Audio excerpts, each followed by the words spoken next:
Moving along, a legal challenge to stop a mosque from being built in Bendigo began today. Our very own Jules Schiller caught up with one outspoken outsider who went a long way to be heard. Unless you oppose the building of a mosque in Bendigo, this is the noise you will have to put up with for the rest of your life. He's 80, he's a war veteran, and Charles Mollison is chairman of Restore Australia. You can help stop the mosque. Online, he agitates for power to the people and a new constitution. But that's not why he's here in Bendigo. I'm really concerned about the Islamisation of our society. And how do you think that's occurring? Stealthily at the moment. Far from the Sunshine Coast and his Restore Australia offsider Mike Holt, Charles has travelled 1,700 kilometres to fight a battle in central Victoria, where a planned new mosque complex is stirring up emotions. After almost 2 hours, the application to build was passed, 6 votes to 2. Black balloons started appearing at the homes of supporters, and several anti-mosque groups formed, one of them with up to 10 grand in funding from Restore Australia. Outside interest that's not welcome to Bendigo's mayor. There's always a few hard nuts out there, and there's a few fringe dwellers that just jumped into the action. They like to get involved and stuff, but generally it's a very small minority of our people.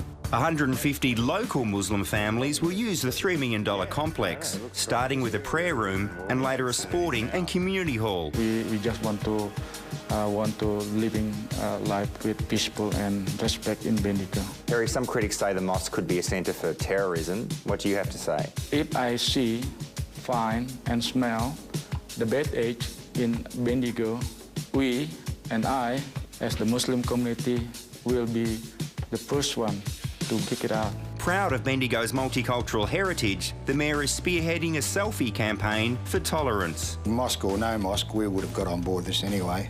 It's about stand up yourself, show your individuality. So, Charles, this is the site of the proposed mosque? Yeah. But despite this noisy protest, the Bendigo Mosque won't even be allowed to broadcast the call to prayer. Charles thinks it's only a matter of time. It'll echo around the whole of Bendigo. Charles, do you think you're a racist? Islam is not a race. Islam is an ideology. Well, if not a racist, do you think you're a bigot? Absolutely not. If anything, I'm an educator. He admits it'll be hard to persuade the locals. Muslims have $5 million behind them. What do you think of the mosque? I think it's a bit excessive. It's just bloody ridiculous. I actually find it kind of creepy. But after just 30 minutes in the Bendigo city centre, police shut Charles down. I'm a law-abiding citizen, so, and I don't particularly want to go to jail. But he won't be backing down either. Islam is just another ideology like communism or Nazism, and I see this Muslim migration, whether it be illegal or legal, as an invasion. The project's own Jules Schiller joins us now. Jules, you spent most of yesterday in Bendigo. How would you describe the locals' reaction to this truck driving around town? Well, Josh, it was probably more bewilderment. I mean, it was really loud. It was like an extreme right-wing anti-Islamic Mr. Whippy van, almost. You know, like some locals gave it the thumbs up. I don't know if that was ironically.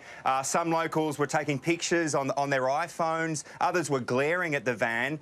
Charles Mollison told me that the day before yesterday, someone tried to rip down the sign, was very agitated, didn't succeed. But, yeah, a lot of mixed reactions, but mainly bewilderment. Jules, isn't it weird that Charles Mollison has come all the way down from Queensland to a Victorian town to tell them what to do? Maybe it's Charles Mollison who needs to go back to where he came from.